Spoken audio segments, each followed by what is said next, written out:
A strong earthquake set off landslides and damaged buildings in the northern Philippines on Wednesday, killing at least 5 people and injuring dozens.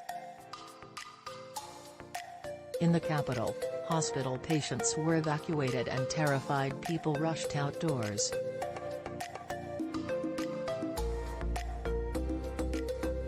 The 7-magnitude quake was centered in a mountainous area of Abra province, said Renato Solidum, the head of the Philippine Institute of Volcanology and Seismology, who described the mid-morning shaking as a major earthquake.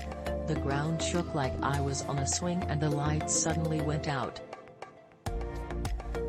We rushed out of the office, and I heard screams and some of my companions were in tears, said Michael Brillantes, a safety officer of the Abra town of Lagangilang, near the epicenter. It was the most powerful quake I've felt and I thought the ground would open up, Brillantes told the Associated. At least 5 people died, mostly in collapsed structures.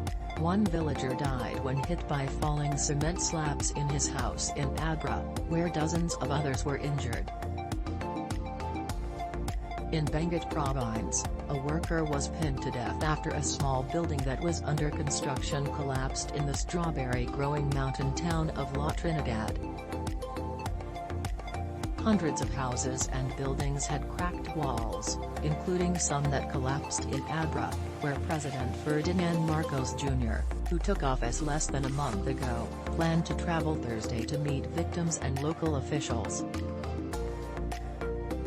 Marcos Jr. told a news conference he was in his office at the riverside Malacanang presidential palace complex when the chandeliers began swaying and making clanking sounds.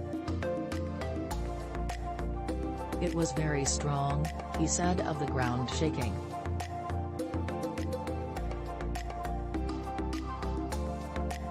In a chilling near-death experience, Filipino photojournalist Harley Palangchao and companions were traveling downhill in 2 vans in Mountain Province when they suddenly heard thunder-like thuds and saw an avalanche of boulders as big as cars raining down just ahead of them from a towering mountain.